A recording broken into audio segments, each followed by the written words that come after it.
Non. Non, effectivement, on a mis du temps là, on arrive dans une période de rentabilité, là, enfin.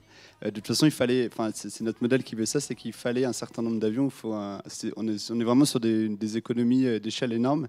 C'est-à-dire qu'on a pris le choix d'avoir un seul type d'avion, comme Ryanair. Donc tous nos pilotes volent sur tous les avions, etc. Et par exemple, aujourd'hui, il y a un point crucial, c'est que dans le monde de l'aviation d'affaires, 42% des vols sont des vols vides. C'est des vols de mise en place, d'acheminement d'avions à droite à gauche. Et nous, on est en dessous de 18%. Donc en fait, on divise par deux, donc on augmente notre marge énormément par rapport aux autres compagnies. Donc on est quand même voué à faire de la marge et à faire du résultat. Et on a une période là, on est en période là on est quasiment cash flow positif. Enfin, on est cash flow positif et quasiment rentable là, sur cette période. Donc, quasiment. Mais on est cash flow positif là en ce moment.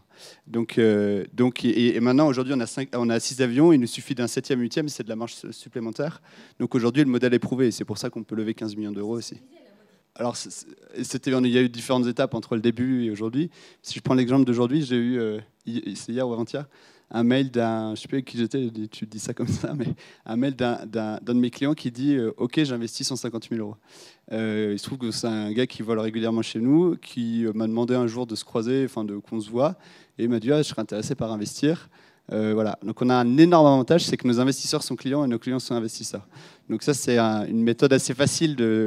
On n'a jamais mis de prospectus dans l'avion, mais c'est un truc qu'on pourrait faire. Donc ça, c'est une méthode assez facile. Sinon, tout au début, vraiment au début, ça a été vraiment via des contacts, donc banquiers privés. Après, un banquier privé, il va t'amener un ou deux potentiels clients, qui va en amener deux, trois. Et puis après, il y a donc ce conseil en investissement financier qui nous a amené une quarantaine, cinquantaine de personnes. Voilà. Et puis après, c'est le réseau.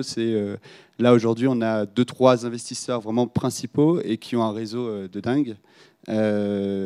Qui à chaque fois nous aident, nous ramènent de nouveaux clients, de nouveaux investisseurs.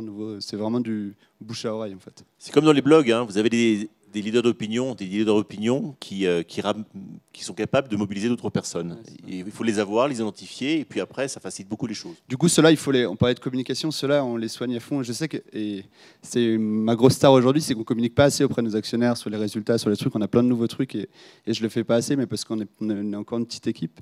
Le recrutement du DAF, je pense, m'aidera justement à faire des choses beaucoup plus régulières. Mais en tout cas, ces actionnaires-là qui sont à la fois influents, qui sont hyper impliqués, qui bossent pour nous, etc., c'est des gens qu'on soigne énormément. Enfin, dans le sens où il y a un des actionnaires, je l'ai quasiment tous les jours au téléphone, quoi. Et à chaque fois, il y a des choses nouvelles, etc. Et donc, c'est pour ça aussi qu'il est motivé, qu'il voit que ça évolue dans le bon sens. Donc, c'est presque. Et c'est un prescripteur en plus, je suppose. Et c'est un prescripteur, ouais, non, bien sûr.